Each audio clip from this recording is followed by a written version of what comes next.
I was walking too fast. Taking each step toward interstate traffic. This is their lane we were in. Brianna Zilchers explains what nearly killed her. I mean, they had to drop it over here somewhere. She and her fiance were driving Interstate 530 early Saturday morning when they came up on the Dreher Cutoff Road overpass. Brianna says it's the last thing she can remember. I'm really scared of coming over this bridge now because I never knew that somebody would do that. You can see the pain on her face caused by a tire someone threw over the bridge. I'm hurting. Yeah, it's a little tire, but it messed me up. Minutes before Brianna's accident, a truck was damaged by a possible rock that was thrown over. This has been a problem for years. Brianna's mother used Facebook immediately after to warn other drivers. Monday evening, a man driving Interstate 530 at the same overpass says he saw a vehicle parked on the bridge.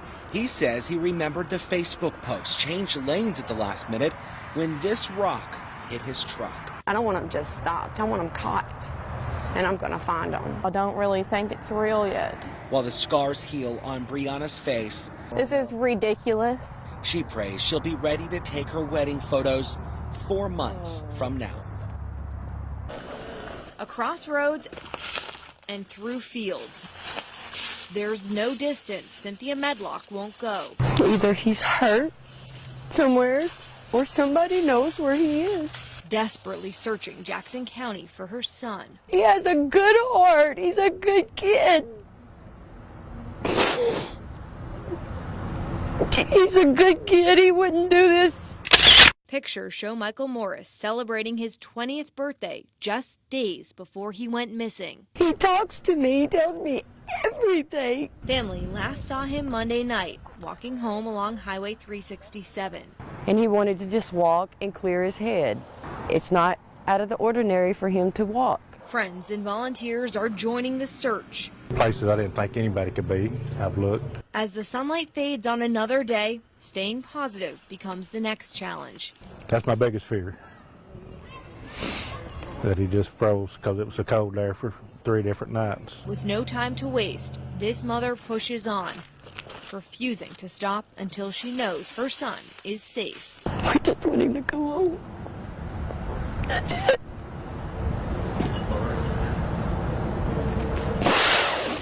I just want him to come home. Yeah, the flames really started to grow out here in the past couple of hours. Fire chief is letting us stand here at a safe distance. But what you're seeing behind me is about 500,000 tons of wood up in flames. And at this point, firefighters tell me all they can do is watch and wait.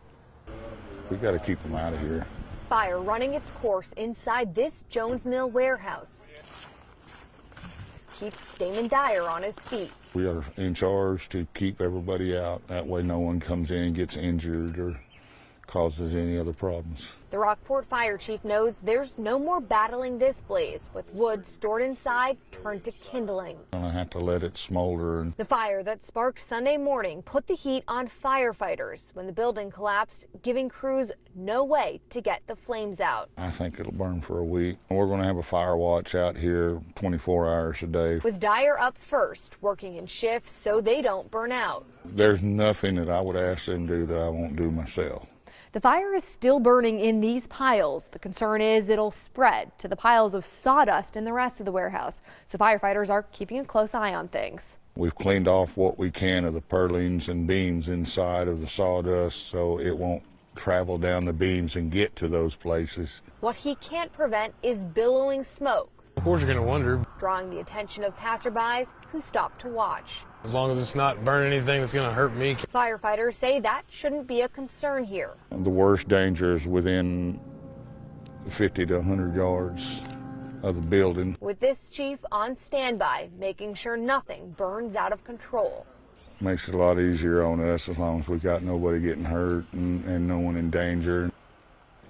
Air quality initially was a concern, but I'm told ADEQ came out here and found there's nothing harmful in the smoke, so no threat to homes or businesses outside of the industrial park. In Hot Spring County, Susan L. Corey, back to you. Sitting on his porch, Robert Perkins keeps to himself, but knows his neighborhood. They see me going, they see me coming, that's it. He gives a quick wave to those passing by. But Monday, there were more people coming by than usual to take a look at a tragic scene. I hate to keep looking. That's what's so sad. It's sad. It is really most definitely sad. Around 1 a.m., the Crittenden County Sheriff's Office says they were called out to Bailey Street in the small East Arkansas town of Earl to find a mobile home engulfed in flames. 3 bodies were found inside, a man, a woman, and a 5-year-old child. Perkins says the man was his cousin. He was a good young man. He kept to himself. If he could help you, he'll help you. If he couldn't, he wouldn't harm you. As of Monday night, investigators have not revealed the identity of the victims to the public or if there are any suspects. To tell the shame, it's it's just an uncomfortable feeling. However, the sheriff's office confirms the man who lived in the burned home was a veteran and had gone into the care of the VA a month ago. So it's not clear who was living in the house and what their relationship was, leaving a close-knit neighborhood searching for answers. Feel for him. That's my blood. You know, that's my people. I feel. But I can't do nothing but pray.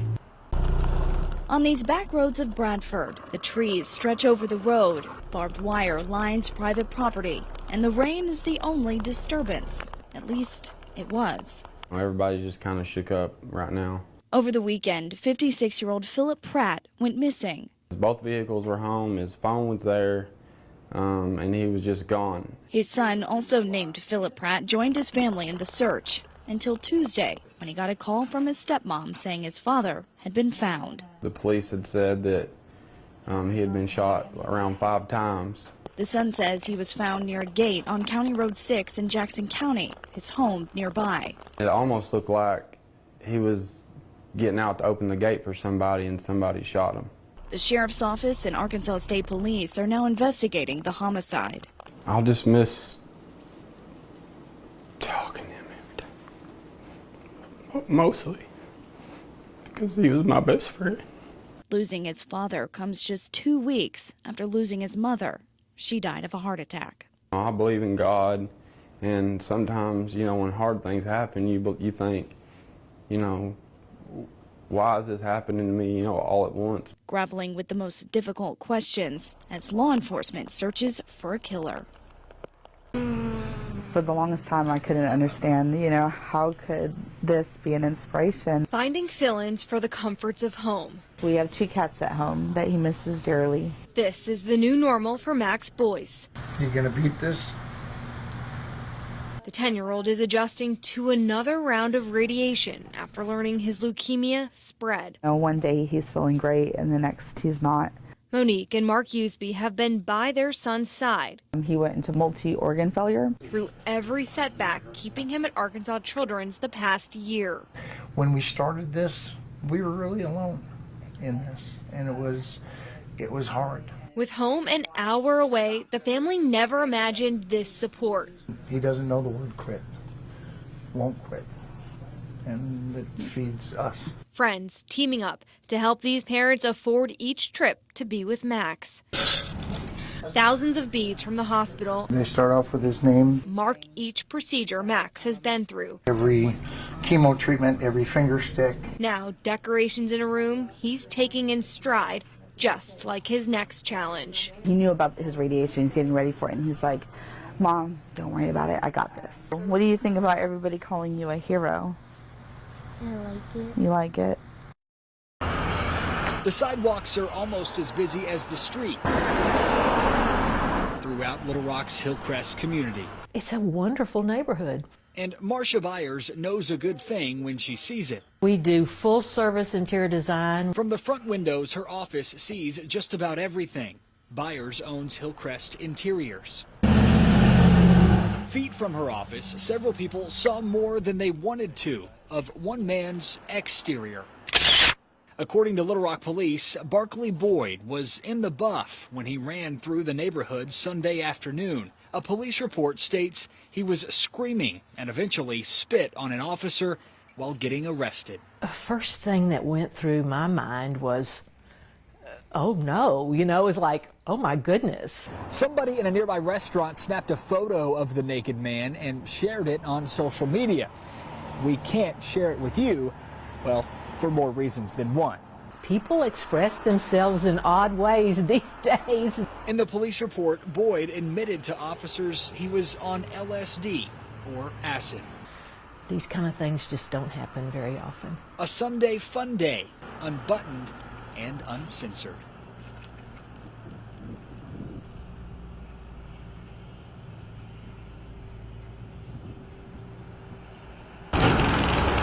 All this mess, I'm glad it's gone. Ms. Bonnie can't help but thank this construction crew for doing demolition she's waited a long time to see. I think it's nice for the community to clean up some of this mess around here. The view from her front door used to be this burned out home along Harding Ave.